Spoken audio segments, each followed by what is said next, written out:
Amados irmãos da Primeira Igreja Batista em Santo Ângelo, vocês podem imaginar alguém andando num campo, talvez a passeio, ou talvez se dirigindo a algum lugar para o encontro, algum compromisso, e de repente é surpreendido na sua caminhada por algum campo com um tesouro.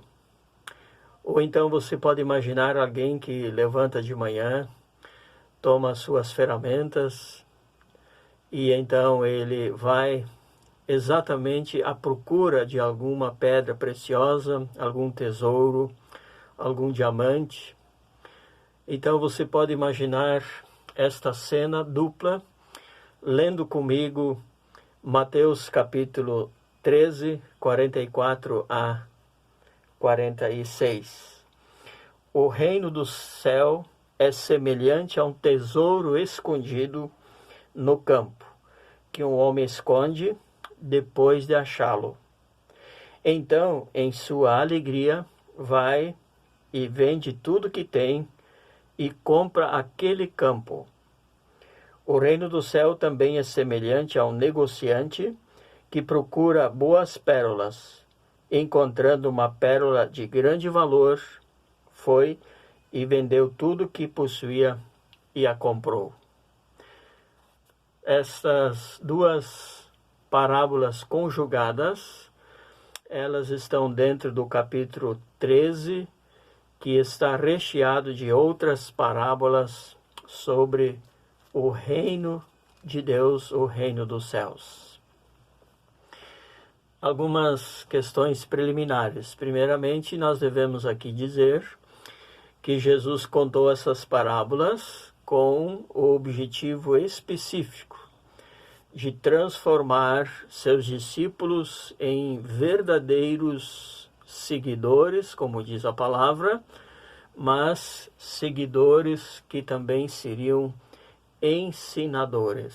Por isso ele conclui fazendo uma pergunta no versículo 51, um pouco adiante. Entendestes todas estas coisas? Eles lhe disseram, sim, Senhor. E disse-lhes, por isso todo escriba que aprendeu sobre o reino do céu é semelhante a um chefe de família que tira do seu tesouro coisas novas e velhas. Coisas novas e velhas. Jesus é o único personagem na Bíblia que preenche o Velho Testamento em suas expectativas, e ele também é aquele que faz grandes promessas e inaugura um reino extraordinário, o reino espiritual, a partir do Novo Testamento. Coisas velhas é o Antigo Testamento, e coisas novas, o Novo Testamento. Isso ficou simbolizado quando ele fez a água se transformar em vinho. Assim ele estava preparando todo o seu ministério no sentido de inaugurar algo novo, inédito, algo que nós humanos tanto precisamos, que é Deus em nossa vida, que é a paz de Cristo em nossas vidas, que é a transformação do Espírito Santo em nossas vidas, o Evangelho do Reino dos Céus. Jesus, nesta sua dupla parábola, ele naturalmente está usando uma ilustração, portanto, os detalhes não devem confundir a mensagem central. Talvez você pode aqui se perguntar, como alguns têm já se perguntado, como pode um homem que encontra em terra alheia um tesouro não anunciar este seu achado e depois ele dá um jeito de comprar aquela propriedade para ficar com aquele tesouro de grande valor? Nós devemos entender que as parábolas, elas não se concentram em seus detalhes. Os detalhes não são matéria para absorvermos ensinos, e sim devemos buscar em cada parábola a mensagem central. Se você ler Lucas capítulo 16, você vai encontrar o administrador infiel e de repente, em algum momento, ele recebe um elogio. É claro que esse administrador não serve para nós como modelo no que diz respeito à ética, o que diz respeito à forma de administrar bens de outros. E todos nós estamos tão acostumados com a declaração de Jesus de que ele virá no futuro, ele virá em um tempo em que cada um deve estar em condição de vigilância e de oração. Vigiai e orai. Mas como Jesus ilustra isto? Como a chegada de um ladrão de forma inesperada. Então, não são os detalhes que são conteúdo para as lições, e sim a essência de uma parábola. Agora vejam bem, Jesus, ao mesmo tempo que está trazendo uma duplicação para nós, porque ele diz que o reino dos céus é como um homem. Mas que homem? Um homem que casualmente encontrou um tesouro. Isso não estava no seu horizonte. Ele não imaginava tal sorte. Ele não imaginava que seu dia proporcionasse tal transformação ao ponto de que ele venderia tudo o que possuía para ser dono daquele tesouro. Mas, logo na sequência, há um outro homem que se preparava todos os dias e ele, sim, procurava de forma intensiva e objetiva alguma pérola, algum tesouro, algum bem valioso. E assim ele foi bem sucedido, conforme Jesus monta esta parábola, e de forma semelhante vende tudo que possuiu e compra aquele campo para se tornar dono daquela pedra tão preciosa. Assim temos uma duplicação. Mas, ao mesmo tempo, nós encontramos um paralelismo, porque o primeiro homem que encontra a pérola, ele achou por acaso. Vamos dizer assim, acidentalmente, fora dos seus planos. Ele encontrou. Já o segundo tinha como grande objetivo e missão exatamente encontrar uma pedra preciosa, algum tesouro precioso. Então temos um paralelismo aqui bem definido. Quais seriam as grandes lições através desta dupla parábola? Nós devemos destacar, irmãos, que é pacífico entre todos os estudiosos, ou a grande parte dos estudiosos, que naturalmente se debruçam sobre esse texto, de que Jesus é esse tesouro tão precioso. Não há dúvidas que Jesus é o tesouro tão importante, único, inigualável, ímpar. Ele é o tesouro precioso para a humanidade. Nós que já entregamos a vida a Cristo Jesus, sentimos o quanto Jesus é tesouro para nós, o quanto ele é tão precioso para nós. A partir disso, vamos então ainda acrescentar outras grandes lições. Nós devemos acrescentar, irmãos, de que tanto o primeiro homem que encontrou o tesouro e o segundo que encontrou a pedra preciosa, ambos eles tiveram ações. Aqui nós temos algumas coisas bem pontuais. Tendo escondido o tesouro depois de ter achado, tendo achado e, portanto, também escondido, venderam o que possuíam e também compraram aquela propriedade. São ações, são atitudes que denotam também agilidade e rapidez, porque não havia mais dúvida para eles. Aquele tesouro era ou seria precioso demais para perder. Assim também, queridos, quando o Evangelho chegou até nós, talvez as palavras de Hebreus ecoaram. Não devemos endurecer o coração se hoje estamos ouvindo a voz de Deus. Eu posso imaginar que quando você se converteu, você ficou também muito feliz por ter tomado essa decisão. O dia que você se converteu foi o dia em que você tomou esta atitude. Diante do tesouro, você tomou todas as providências para se tornar um homem, uma mulher de Jesus. Tornando-se um homem, uma mulher de Jesus, você se tornou parte do reino dos céus. Ainda devemos aqui dizer que estes dois homens, como ilustração, eles esboçaram uma grande alegria. Isso está dito de forma bem evidente no primeiro exemplo do homem, diz: o reino do céu é semelhante a um tesouro escondido no campo, que um homem esconde depois de achá-lo. Então, em sua alegria, vai e vende tudo que tem, compra aquele campo. Em sua alegria, vai e vende tudo que tem e compra aquele campo. Ora, aqui nós temos a alegria de alguém que teve uma grande surpresa. Ele ficou feliz, pois aquele dia lhe reservou uma grande surpresa.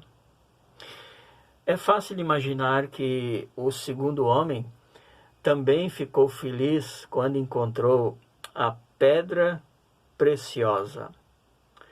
Mas, como nós já acompanhamos, era sua missão encontrar pedras preciosas.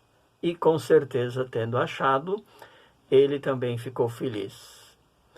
No entanto, observamos que aqui temos a nítida alegria de alguém que teve êxito.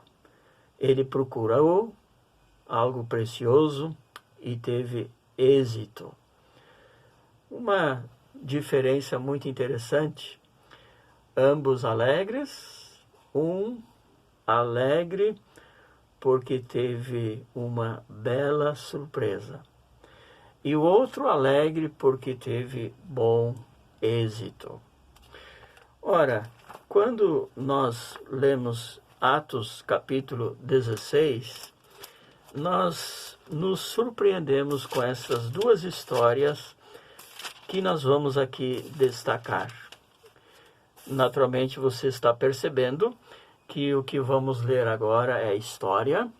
São dois fatos, são duas conversões, são dois personagens que ficaram muito felizes por terem encontrado Jesus como tesouro, como pedra preciosa. O primeiro exemplo é a Lídia, Atos capítulo 16, 13 a 15. No sábado, saímos da cidade para a beira do rio, onde julgávamos haver um lugar de oração. E sentados, falávamos às mulheres ali reunidas. Uma das mulheres que nos ouvia chamava-se Lídia, vendedora de tecidos de púrpura da cidade de Tiatira. Era temente a Deus. O Senhor lhe abriu o coração para acolher as coisas que Paulo dizia.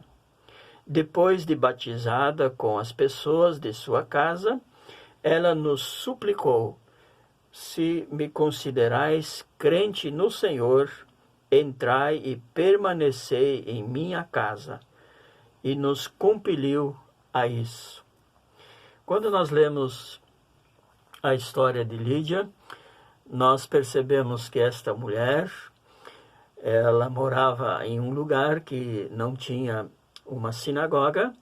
Isso indica que não haviam 10 judeus naquela cidade que justificasse a construção de uma sinagoga, mas ela tinha aquilo que se chama aqui temor a Deus, uma temente a Deus. Isso indica que ela era uma gentílica que era atraída pelo judaísmo, a religião dos judeus. Muito bem, nesse local de oração, Paulo foi ali com seus colegas ao encontro dessas mulheres e compartilharam o Evangelho do Senhor Jesus Cristo. E o destaque está na conversão e nos resultados desta conversão.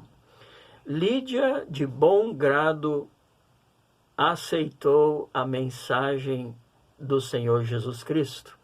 Lídia, com boa vontade, tendo crido em Jesus, conforme Paulo pregou, foi batizada e ainda com a sua grande alegria e exuberância, ela também convida a todos aqueles missionários para que ficassem um tempo em sua casa. E houve grande alegria no coração de Lídia, e ela até diz: considere-me hoje uma crente em Jesus Cristo, como vocês são fiéis ao Senhor.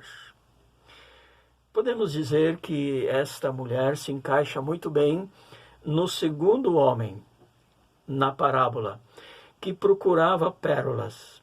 Sim, meus irmãos, esta mulher, ela procurou pérolas no sentido espiritual. Ela procurou conhecer o Deus de Israel. Ela procurou conhecer os ensinos dos judeus sobre o Senhor. Ela com certeza ouvia as mensagens sobre o Velho Testamento, mas quando surgiu diante dela o Evangelho do Senhor Jesus Cristo, o Evangelho da promessa e cumprimento do Antigo Testamento, de bom grado ela aceitou Jesus como seu Senhor e seu Salvador. Assim, quem procurou a pérola que é Jesus, encontrou. Lendo versículos 25 em diante, nós temos uma outra história. Diz assim: por volta de meia-noite, Paulo e Silas oravam e cantavam hinos a Deus, enquanto os presos os escutavam. De repente houve um terremoto tão intenso que os alicerces do cárcere foram abalados, e logo todas as portas se abriram e as correntes de todos se soltaram. O carcereiro acordou, vendo abertas as portas da prisão, sacou a espada para suicidar-se, supondo que os presos haviam fugido. Mas Paulo gritou para ele: não te faças nenhum mal, porque estamos todos aqui. Ele pediu luz, correu para dentro e, trêmulo, prostrou-se diante de Paulo e de Silas. Levando-os para fora, disse: senhores, que preciso fazer para ser salvo? Eles responderam: crê no Senhor Jesus, e tu e a tua casa sereis salvos. Então pregaram a palavra de Deus a ele e a todos os que eram de sua casa. Levando-os consigo naquela mesma hora da noite, lavou-lhe os ferimentos e logo foi batizado, ele e todos os seus. Então os fez subir para sua casa, pôs a mesa para eles e alegrou-se muito com toda a sua casa por haver crido em Deus. A conclusão da história da conversão do carcereiro é muito semelhante à história de Lídia. Tendo crido em Deus, tendo crido em Jesus Cristo por receber o Evangelho, esse homem anônimo, ele convida imediatamente Paulo para que fosse à sua casa. Ele também logo recebe o batismo como símbolo da sua conversão, e ele tem grande júbilo e grande alegria com todos os seus. Uma história, mais uma vez, destacada pela alegria de ter encontrado o grande tesouro. Mas o que difere de Lídia? Esse homem não pensou que tudo isso aconteceria naquele dia. Ele era responsável pelos presos, e à meia-noite houve um terremoto, e ele julgou que as celas estivessem abertas, e assim, estando abertas, os presos tivessem fugido. E ele era responsável diante de Roma por todos os presos. Mas Paulo sabiamente diz para ele: não te faças mal algum, nós ainda estamos aqui. Esse homem então pôde retroceder, ele estava pronto de suicidar-se, e ele então ouve o Evangelho, quando pergunta para Paulo e Silas: mas então, o que eu devo fazer para ser salvo? Era um pagão, não era um judeu, não era um temente a Deus, não era um prosélito que fizesse parte como gentil da religião dos judeus. Ele era um pagão, um homem distante dos ensinos da palavra, mas aquele dia, sem ter planejado, encontrou o tesouro. Que bela conclusão! Que coisa maravilhosa! Jesus, como tesouro, se deixa encontrar por Lídia, que procurava pela verdade, que procurava pela salvação, inclusive estava orando a Deus. Lídia procurou o tesouro e encontrou. Jesus se deixou encontrar. Mas, diferentemente, esse carcereiro não imaginou que tudo isso aconteceria com a sua vida naquela noite. Jamais estava procurando Jesus, jamais estava procurando salvação da sua alma, mas Jesus se deixou encontrar por um homem que não o procurava.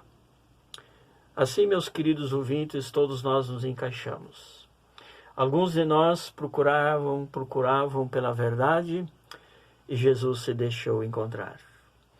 Muitos, talvez, de nós, o dia que se converteu, não imaginava que isso acontecesse.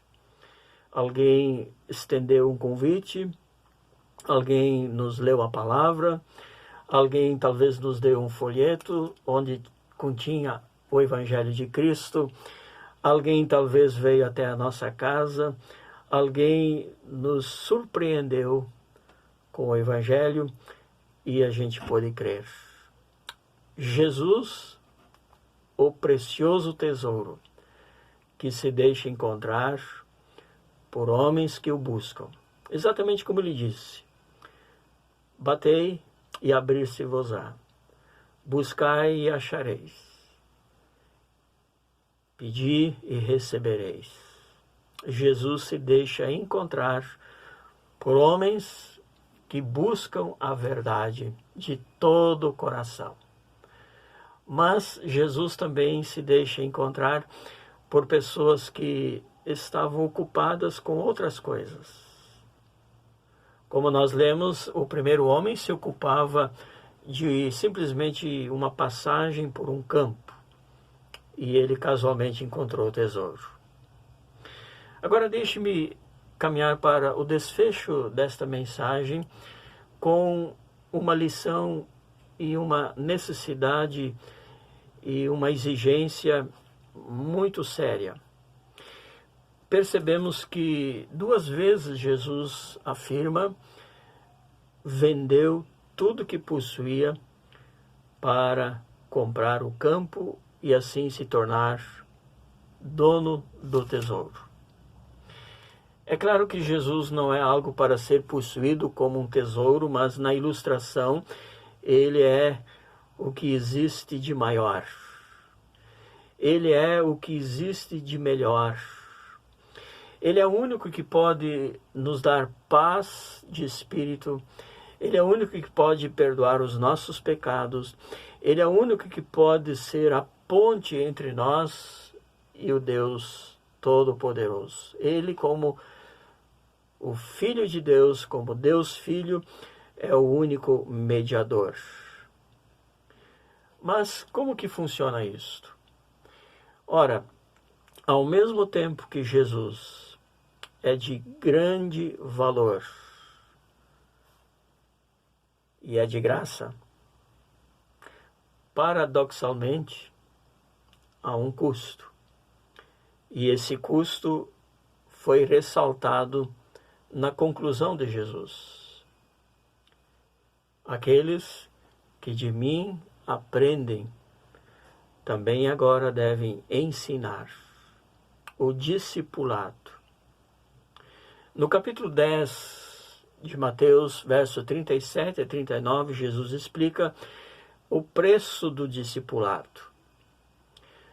Ninguém será digno de pertencer a Jesus amando mais pai e mãe. Ninguém será digno do reino de Deus amando mais coisas do que a Ele. Ninguém é digno do reino de Deus amando mais a si próprio do que a Deus. E ninguém será digno do reino de Deus não amando o próximo como a si mesmo. O tesouro que, paradoxalmente, é de graça, tem o custo do discipulado. Meus queridos ouvintes, isso é para mim e isso é para cada um de nós. Você hoje tem essa consciência de que deve viver para Jesus de forma consciente, diária, contínua. E você está consciente que deve sempre colocar a sua vida mais uma vez no altar do Senhor, que o grande lema da sua vida, dia após dia, é agradar ao Senhor, seguir o Senhor, obedecer a Deus. Uma vez que temos este grande tesouro, jamais devemos subestimá-lo. Que Deus possa encher nossos corações. Primeiramente, mais uma vez, da alegria de sermos abençoados com o tesouro que é Jesus. Juntamente com isso, a disposição de servir a Jesus e de sermos fiéis a Ele, pois Ele é o nosso bem maior. Que Deus nos abençoe, que Deus nos guarde como igreja, que cada um siga Cristo dia após dia. E quando Deus assim permitir, possamos estar juntos no altar do Senhor, comemorando juntos o precioso tesouro que se chama Jesus. Oramos, portanto. Quero com você, ou então com vocês, orar nesse instante. Obrigado, Senhor, que de alguma maneira o Senhor nos encontrou. De alguma forma o Evangelho chegou a nós. E o Teu Espírito Santo nos convenceu do pecado, nos convenceu de que haverá um julgamento no futuro e nos convenceu de que a justiça está unicamente no Senhor. O Senhor é justo, bom e maravilhoso. E nós somos pobres pecadores. Mas obrigado pelo Evangelho do perdão, o Evangelho da reconciliação. E agora temos, através de Cristo, nosso tesouro, paz com o Senhor. Preserva esta nossa decisão em nossos corações. Mesmo que não podemos estar nos vendo, como em tempos outrora, mas que possamos juntos, ó Deus, andarmos todos com o Senhor. E quando o Senhor permitir que a igreja possa ter grande alegria em estar no mesmo local, glorificando o Senhor. Assim como Lídia e o carcereiro logo esboçaram a sua alegria pela nova vida em Cristo Jesus, permita-nos compartilhar esta alegria uns com os outros, pois todos nós convertidos temos este bem em comum, o tesouro tão grande que é Jesus, autor e consumador da nossa fé. Senhor Jesus, louvado seja teu nome. Ó Deus maravilhoso, dignificado seja o Senhor, pois nós, tão pobres, tão miseráveis, temos algo tão grande em nosso coração, o tesouro de todos os tesouros. Muito, muito obrigado, Senhor. Amém. Deus abençoe a todos. Até uma outra oportunidade.